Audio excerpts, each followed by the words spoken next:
నమస్కారం అండి. ఈనాటి కమ్మని కథ పేరు బంగారు నాణెం. అనగనగా ఒక గ్రామంలో రామనాథం అనే ఒక పేద వడ్రంగి ఉండేవాడు. అతను చాలా కష్టపడి పనిచేసేవాడు. కానీ అతని సంపాదన చాలా తక్కువగా ఉండేది. అయినప్పటికీ అతను ఎప్పుడూ అధర్మంగా సంపాదించాలని అనుకోలేదు. చాలా నిజాయితీగా తృప్తిగా జీవించేవాడు. ఒకరోజు ఆ గ్రామ జమీందారు తన ఇంట్లో పాతకాలం నాటి ఒక పెద్ద చెక్క పెట్టెకు కొన్ని మరమ్మతులు చేయాల్సిందిగా రామనాథాన్ని పిలిపించాడు. రామనాథం జమీందారు గారి కోటకు వెళ్ళి రోజంతా ఎంతో శ్రద్ధగా ఆ పెట్టెను బాగు చేసే పనిలో పడ్డాడు. ఆ పెట్టె అడుగు భాగాన్ని సరిచేస్తున్నప్పుడు అందులో రహస్యంగా ఉన్న ఒక చిన్న అర ఊడి కింద పడింది. అందులో నుండి మెరుస్తున్న ఒక బంగారు నాణెం బయటపడింది. ఆ సమయంలో అక్కడ ఎవ్వరూ లేరు.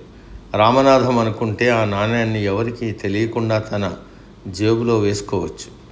దానితో అతన్ని కొన్ని నెలల దారిద్ర్యం తీరిపోతుంది.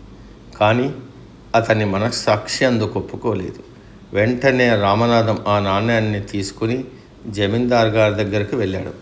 అయ్యా, మీ పెట్టెను బాగు చేస్తుంటే ఈ బంగారు నాణ్యం దొరికింది. ఇది బహుశా మీ పూర్వీకులది కావచ్చు, తీసుకోండి అని వినయంగా ఇచ్చేశాడు. జమీందార్ ఆ నాణ్యాన్ని చూసి ఆశ్చర్యపోయాడు. నిజానికి ఆ జమీందార్ రామనాథం యొక్క నిజాయితీని పరీక్షించడానికి ఆ నాణ్యాన్ని కావాలనే అక్కడ పెట్టాడు. రామనాథం నిజాయితీకి మెచ్చిన జమీందారు ఎంతో సంతోషించి, రామనాథం, నీవు దరిద్రంలో ఉన్న పరధనానికి ఆశపడలేదు. నీ నిజాయితీ నన్ను ఎంతగానో ఆకట్టుకుంది.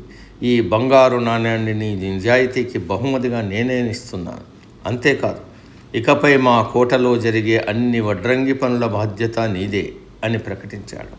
రామనాథం సంతోషంతో జమీందారుకు కృతజ్ఞతలు చెప్పుకుని ఆ బంగారు నాణ్యాన్ని తీసుకుని ఇంటికెళ్ళాడు. అప్పటి నుండి అతనికి పనుల కొరత లేకుండా పోయింది.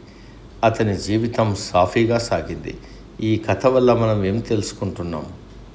నిజాయితీ ఎప్పుడూ వృధా పోదు.